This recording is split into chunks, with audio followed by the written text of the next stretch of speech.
Chapter 15. Home. Dobbs clopped on towards Weirwold, Tom and Willie sitting on the cart behind her. They hadn't exchanged many words on the journey. They had both felt too numb. Willie held Sammy tightly next to him and stared through blurred eyes down at the leather and brass harness, the moving flank of Dobbs and the rough road beneath them. Occasionally he lifted his head to gaze at the fields, only to look quickly downwards again. Tom kept his eyes on the road. The blacksmiths at the edge of the village could be seen faintly in the distance. He had tried persuading Willie's mother to come and stay in Little Weirwold, but to no avail.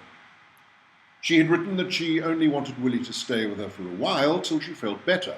He had spoken to the billeting officer, but there was nothing she could do. Mothers were always taking their children back, and they had the legal right to do so. They left Dobbs and the cart at the blacksmith's. Tom helped Willie on with his old rucksack. It was filled with books, clothes, and presents he had acquired during his stay. In the carrier bag that he had carried on his first day were his few original possessions. Willie trembled. A blast of wind swept into his face, and he shivered. Tom squeezed his shoulder firmly and walked with him towards the railway station, holding Sammy on a makeshift lead. They sat on a bench on the platform and gazed at the hedgerows on the other side of the railway tracks. "Don't forget to write, William," said Tom huskily. And with shaking hands he took his pipe out of his pocket and began to fill it. "No, Mr. Tom. If you changes your mind about them paints, you just let on and I'll post 'em." Willie shook his head. They belongs at home. I mean, at your place. Then they'll be there when I come back. I will come back," he added earnestly, touching Tom's hand. "I will, won't I? You might feel different when you're home. I expect your mother's missed you. Probably why she didn't write much. And, William." "Yeah?" "Don't expect too much too soon. You ain't seen each other for nearly 6 months, so things might be a little bit awkward like, for a while." Willie nodded. A cloud of smoke drifted upwards from a clump of trees in the distance. They watched it getting nearer and heard the sound of the approaching train growing louder.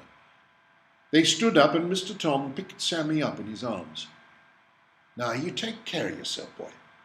You keep up that old drawing. You've got a fine gift. If you runs out of pencils, you just let me know." Willie nodded, and his eyes became misty. He blinked. Tears fell down his cheeks. He gave a sniff and brushed them quickly away. "Tom," he said. Tom swallowed a lump in his throat. I'll miss you," said Willie. Tom nodded. "Me too." They watched the train drawing into the station. A crowd of soldiers and sailors were hanging out of the windows. Tom opened a door. One of the soldiers, a young lad of 18, caught sight of the anxious look in Tom's eyes, and he helped Willie on board. "Dinna ye fret, sir," he said. "We'll find him a seat all right." Tom nodded his thanks and clasped Willie's shoulder as he hung dejectedly out of the door window. The whistle blew. They choked out their goodbyes, waving to each other till the train and platform were out of each other's sight. "Here you are," said the young soldier.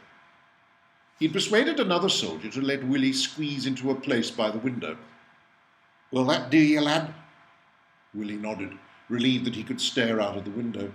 He didn't want anyone to see his face. He placed his rucksack onto his knees and hung onto it grimly.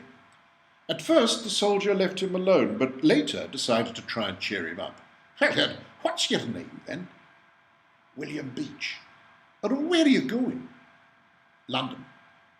"Ah, thought your bairns would have been moved out," he said. "You miss home, then, do you?"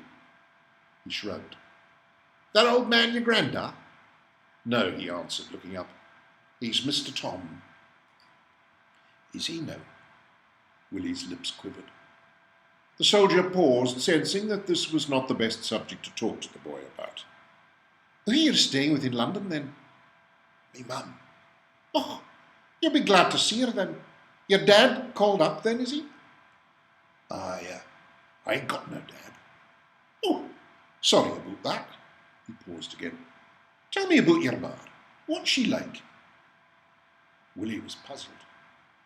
What was she like? At the moment, she was just a dim memory. She had dark hair, he remembered that much. She's got dark hair and, he thought again, she's medium-sized. Eyes? Beg pardon? Eyes? What colour eyes has she? Willie didn't even remember clearly looking at her eyes, but he couldn't tell him that. He must think of something to say. Mixed, are they? He nodded. Does she sing a lot? Willie shook his head. The thought of his mother singing, except in church, was too shocking to contemplate. They looked at each other silently for a moment.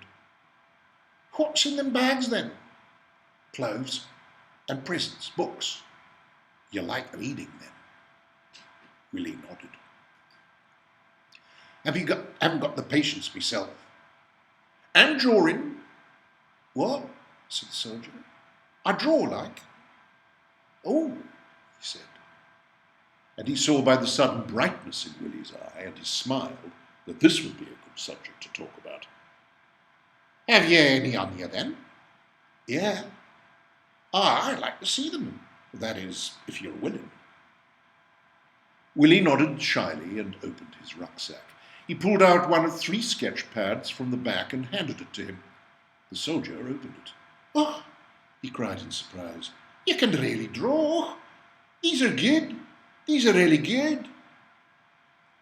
Your mother must be terribly proud of you, he added, handing the pad back to him. She ain't seen them yet. Well, when she does, she will be. Do you think so? Oh, I know so.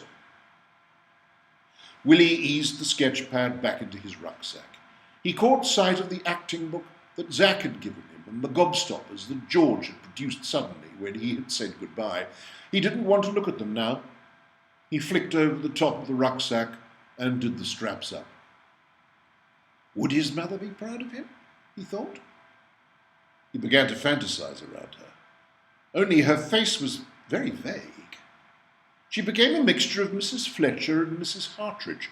He imagined her waiting on the platform for him. He would wave out of the window, and she would wave back, smiling and laughing, and when he stepped out of the train, he would run up to her, and she to him, and they would embrace. He stopped. He remembered that she was supposed to be ill. Perhaps she would be too ill to fetch him. She might even be dying, and instead of her, there would be a warden or a vicar to meet him, and he would be taken to her bedside, and she would touch him gently and say how much she loved him and how proud she was of him. He leaned back and closed his eyes. He felt tired. The strain of all the goodbyes had exhausted him. He wondered what Zack was doing. He had written the first 2 verses of another epic poem, specially for him. He had it in his pocket. He said that he'd finish it and send it to him in the post, or by pigeon. The train chugged and crawled towards London, and Willie soon fell into a sleep that was filled with a multitude of strange dreams. He felt someone shaking him to consciousness. Hey, oh, sleepy lad, wake up, lad. This is London. We're in London, wake up. He opened his eyes, expecting to see the light from his bedroom window and Mr. Tom looking through the trapdoor, but he saw only the young Scots boy leaning over him and a vague background of khaki and shouting. He swung the rucksack over his shoulder and lifted the carrier bag. His legs felt wobbly and his clothes smelt of tobacco. As he stepped outside, the cold night air hit him sharply. He buttoned up his overcoat, pulled his balaclava up over his head, and put on his gloves. He looked around the platform, which was swarming with soldiers, but there was no sign of his mother anywhere. A large sergeant stopped and looked down at him. Run away, as you, he boomed in a bone-rattling voice. You best see the ticket man, my lad. I ain't run away, sir, he blurted out. You tell that to the ticket man. The ticket man was a middle-aged man with a droopy moustache. He took one look at Willie and gave a weary sigh. Ah, another one, eh? Don't you lads know it's safer in the country? And he tweaked Willie's ear through the balaclava. I suppose you've no ticket. Now, let's take down your address. Willie pulled a ticket out of his pocket and showed it to him. Oh, he said. Oh, I'm visiting me mum. Like, she's ill. Ah, I said. Ah, I see. Well, and where is she then? Is she picking you up? Or a warden picking you up, or what? I don't know. The ticket man hummed significantly and looked at the sergeant. I think I can handle this all right, sir. Thanks for your help. The sergeant touched his beret and disappeared among the soldiers. I think we'd best find a warden, my boy. Willie looked frantically round the station. Wait, there she is, he said, pointing to a thin, gaunt woman standing next to a pile of sandbags. He waved and yelled out to her, but she stared vacantly around, neither seeing nor hearing him. Oh, she don't seem to know you, does she? I think you'd best wait here for a while. Well, I'll talk to her, he said. Oh, no, you don't, said the ticket man, grabbing his arm, and then he changed his mind. Oh, all right, well, then go on with you. Willie ran over to her. Mum, he cried. Mum? Go away, she said sternly. You won't get no money from me. Mum, he repeated, it's me. She glanced down and was about to tell him to clear off when she recognized him. Yes, it was Willie, but he had altered so much. She'd been looking for a thin little boy dressed in grey. Here stood an upright, well-fleshed boy in sturdy ankle boots, thick woolen socks, a green roll-top jersey, and a navy blue coat and a balaclava. His hair stuck out in a shiny mass above his forehead, and his cheeks were round and pink. It was a great shock to her. I'm awfully pleased to see you, Mum. I've such a lot to tell you, and there's me pictures like. She was startled at his peculiar mixture of accents. She'd expected him to be more subservient, but even his voice sounded louder. Oh, I'm sorry, she said. I'm not very well, you see, and I'm a bit tired. I wasn't expecting such a change in you. Willie was puzzled. He thought that it was his mother that had changed. He had learnt new things, that was true, but he was still him. He studied her face. She was very pale, almost yellow in colour, and her lips were so blue that it seemed as if every ounce of blood had been drained from them. The lines by her thin mouth curved downwards. He glanced at her body. She was wearing a long black coat, fawn stockings, and smart lace-up heeled shoes.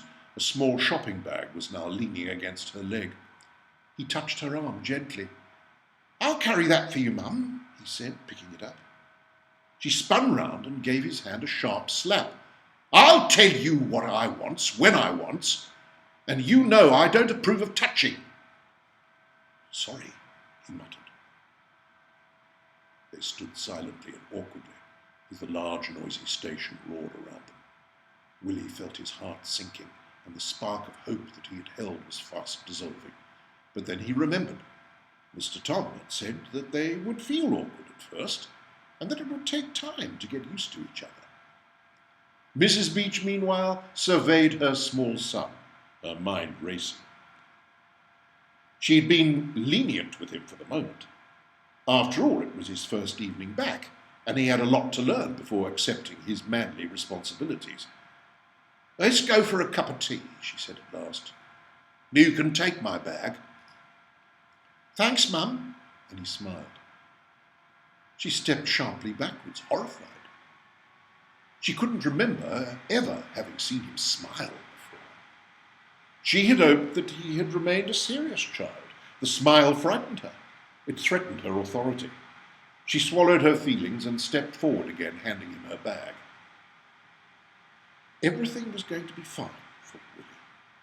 He followed her down a tiny back alley to a small cafe.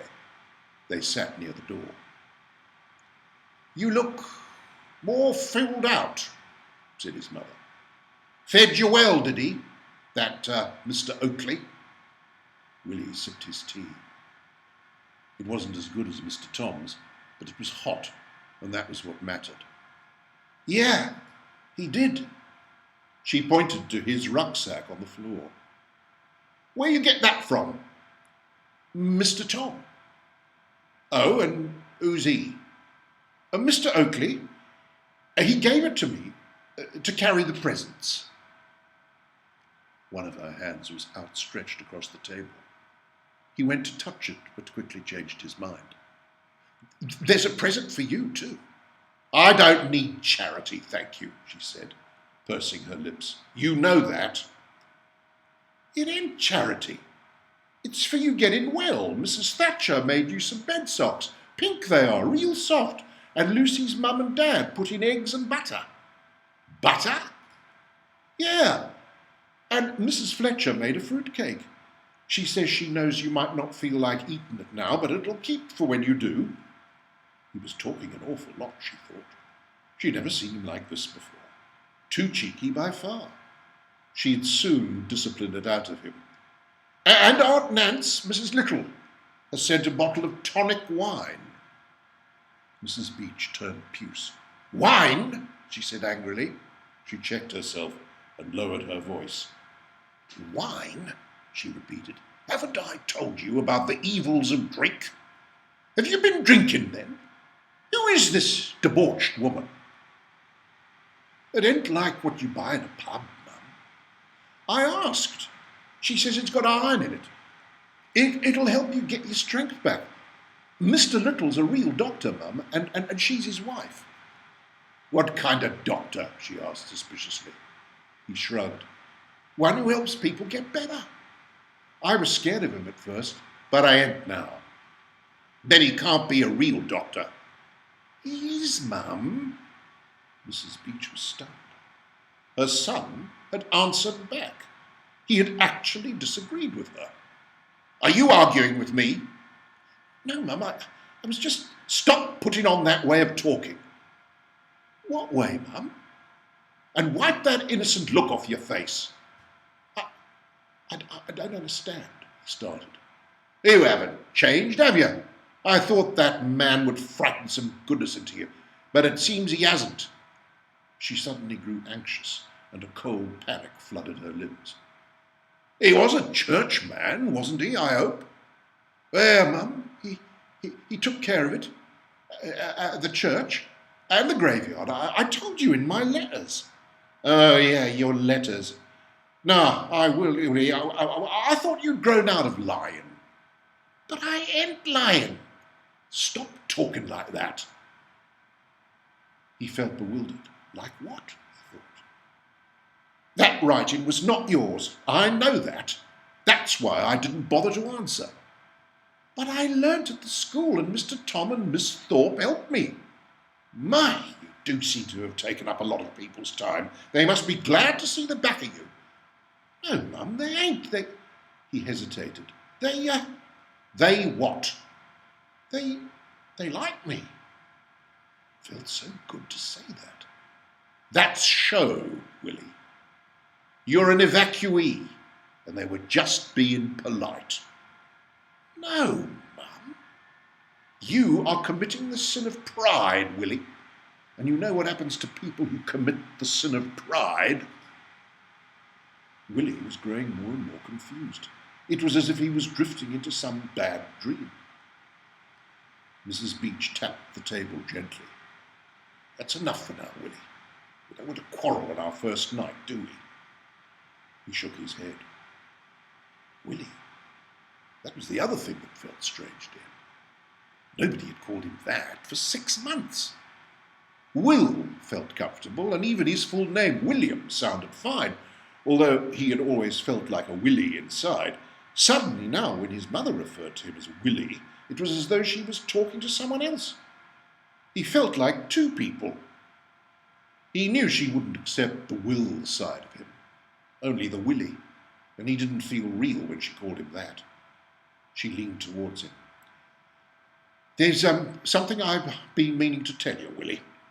And she forced a smile, which for some reason alarmed him, seeing the shape of it under those dead, colourless eyes. It's a little surprise, only, she added. We have to creep into the house. No one must see you. She hesitated. It's like a game. And she immediately felt relieved at having thought of the idea. No one must see me? No.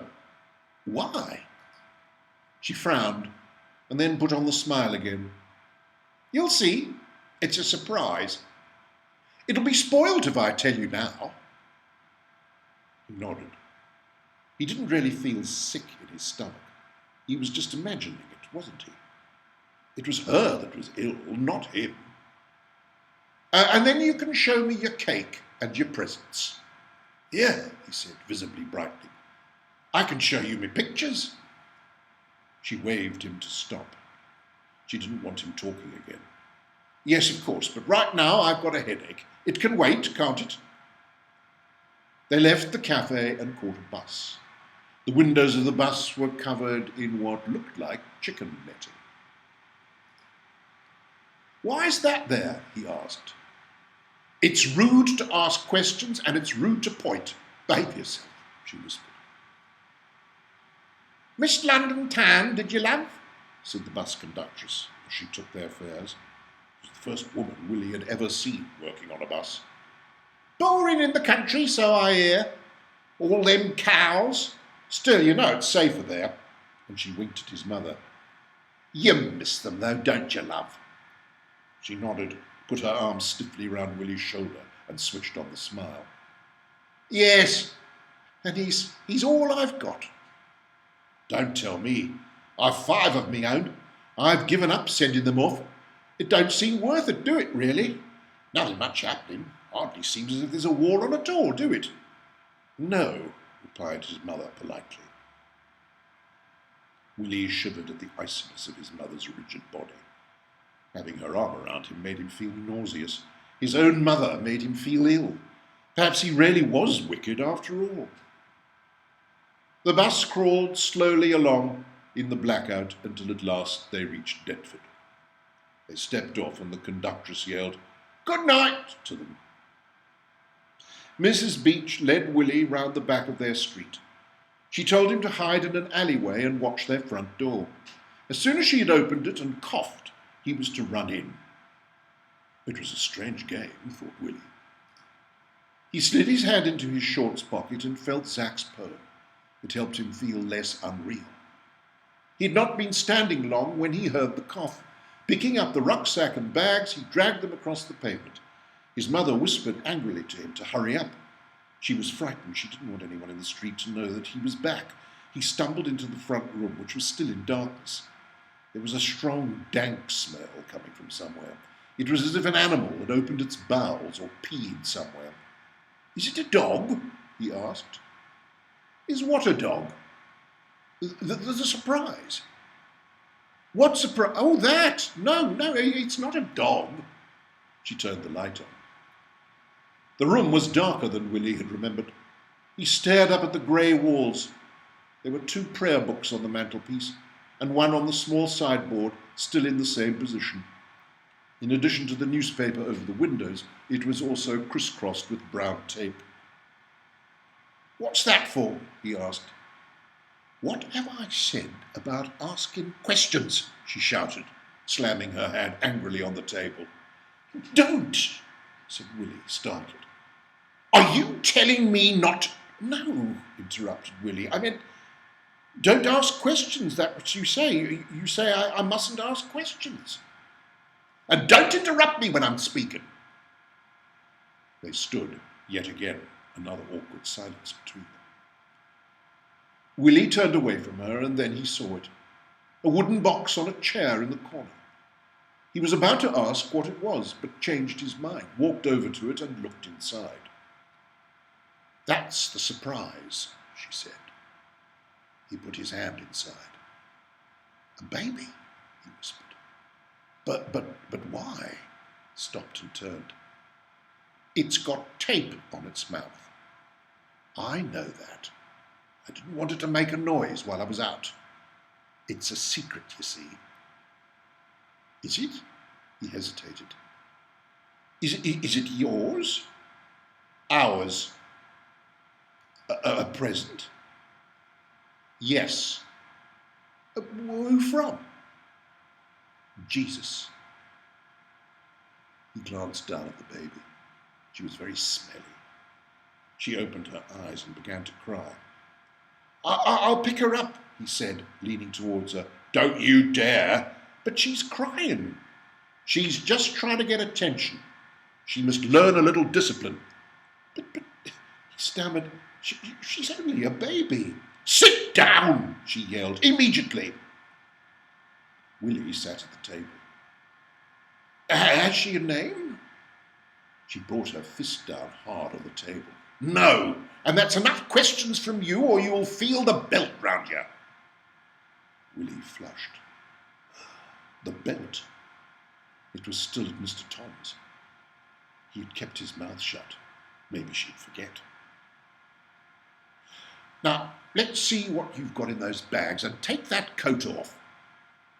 She hung it on the back of the chair, stuffing his balaclava and gloves into the pockets. He emptied the carrier bag first. He took out his old plimsolls with the tops cut off.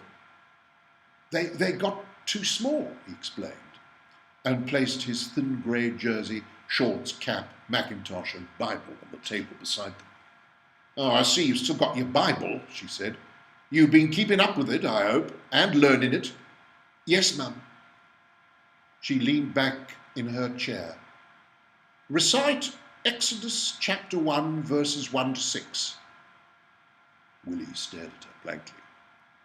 I don't learn them by rote, Mum. I learns the stories like. I can tell you lots of stories, Old and New Testament. I'm not interested in stories. You learnt by rote before you left here. That's because I listened to the others say it at Sunday school, he explained. We didn't undo the other bag. He unfastened the straps of the rucksack and slowly began to pull everything out. It felt as though he was stripping naked in front of her. All the things that were precious and important to him were now being placed under her scrutiny. She sat ashen-faced and watched him unpack. When he had finished, she spoke in a quiet and controlled manner. Now I'll ask the questions, and you will give me the answers and no back chat. Where'd you get them clothes and boots you're wearing? Mr. Oakley and Mrs. Fletcher. You steal them? No, they were presents. You begged? No, I never. Don't argue. I said you begged. He took hold of the eggs, fruitcake, wine, and bed socks, and slid them across to her. Those are your presents, he said. You begged those too, I suppose. No, I've got a present of me own for you, he added. It seemed spoiled now, his surprise. It had been Mr. Tom's idea. He picked up 2 pieces of cardboard that were strung neatly together and untied them. Inside was a drawing. It was of the graveyard and the church with fields and trees in the background. He passed it to her. It's where I lived. She looked at it. You steal this? No. Now she'd be pleased with him, he thought. No, I drew it myself. She looked at him coldly. Don't lie to me. I'm not. I did it myself. Look. He grabbed a sketch pad that was full of drawings. These are mine too, he said, flicking over the first page. I haven't got time to look at pictures, Willie. But I did them myself, he cried. Please look at them. Willie, you have got a lot to learn. I shall either burn these or give them to charity. I only hope that no one ever finds out what you've done. Willie stared at her in dismay. I didn't steal them. Honest, Mum, I did them. I can show you. That's enough, she said, banging her fist on the table again. The situation was worse than she had ever imagined. It would take a lot of hard work to silence him into obedience. And these? She asked, indicating the books and sweets, coloured pencils and clothes. Presents, he mumbled. More presents, Willie. Do you expect me to believe that? Do you expect me to believe that strangers would give you presents? They ain't strangers, Mum. They're friends. Friends? I'd like to know who these so-called friends are. George and Zack and the twins and... Are they churchgoers? Oh, yeah, George is in the choir. So am I. His face fell. Well, I was. But Ginny and Carrie... Girls? Yeah, the twins are girls. Carrie's working for... You play with girls after all I've said about that, and you mix with girls? But these is fine, and they go to church. They all does. All except Zack. Jack? Who's he? Zack, he said. It's short for... And he bit his lip. Some instinct told him that he was approaching dangerous ground. His ears buzzed, and his mother's voice began to sound distant. Well, why doesn't he go to church? He heard her say. He tried to evade the question. He believes in God, Mum, and he knows his Bible real good. Why doesn't he go to church? They ain't got one of his sort in the village. See, and anyway, he faltered for a second. He thinks that there's more God in the fields and sky and in loving people than in churches and synagogues. In what? She asked. In fields and... He hesitated. And the sky. No. You said then in churches or what? What did you say? Synagogues, said Willie. That's what they call their churches. Oh, Jews. Zack's Jewish. His mother let out a frightened scream. Oh, you've been poisoned by the devil. Don't you know that? And she rose and hit him savagely across the face. He put up his hands to defend himself, which only increased her anger. He reeled backwards in the chair and crashed onto the floor. But, he stammered, Zack says Jesus was a Jew. You blasphemer! She screamed. You blasphemer! Something heavy hit him across the head, and he sank into a cold darkness. He could still hear her screaming, and he knew that she was hitting him, but he felt numb and separated from himself. He had become two people, and one of his selves was hovering above him, watching what was happening to his body. He woke up with a jerk, shivering with the cold. He began to stretch his cramped legs, but they hurt. Opening his eyes, he looked around in the darkness. He knew immediately where he was. He had been locked under the stairs. He peered through the crack at the side of the small door. It was pitch black. His mother must have gone to bed. He shivered. His boots were gone. So were his jersey and shorts. He tugged at his waist and winced as he contacted a bruise. His vest had been sewn to his underpants. He took hold of the thin piece of material that lay under his body and wrapped it round himself. He could smell blood. He touched his head and discovered several painful lumps. His legs were sore and covered in something wet and congealed. The night before, he had been lying in his first and only bed, in his first and only room. He was glad that he had left his paints and brushes there. Mr. Tom would take care of them. Mr. Tom. He had given him some stamped addressed envelopes so that he could send him letters. He had also sewn 2 half-crowns into his overcoat. Would they still be there? Or would his mother sell the coat together with his clothes? He thought of the baby with the tape over its mouth. Maybe if she did sell them, it would help the baby. He remembered the books and Zack's poem. She would certainly burn that, since it had Zack's name on it. He felt as though he was a different person lying there in the dark. He was no longer Willie. It was as if he had said goodbye to an old part of himself. Neither was he 2 separate people. He was Will, inside and out. For an instant he wished he had never gone to Little Railroad. Then he would have thought his mum was kind and loving. He wouldn't have known any different. A wave of despair swept through him, and he cursed his new awareness. He hadn't been used to this pain for a long time. He had softened. Mr. Tom, he whispered in the darkness. Mr. Tom, I want you, Mr. Tom. And he gave a quiet sob. His ankle hurt. He must have twisted it when he fell. He placed his hand round it. It was swollen and painful to touch. He let go of it and curled himself tightly into a frozen ball, praying that soon he would fall asleep.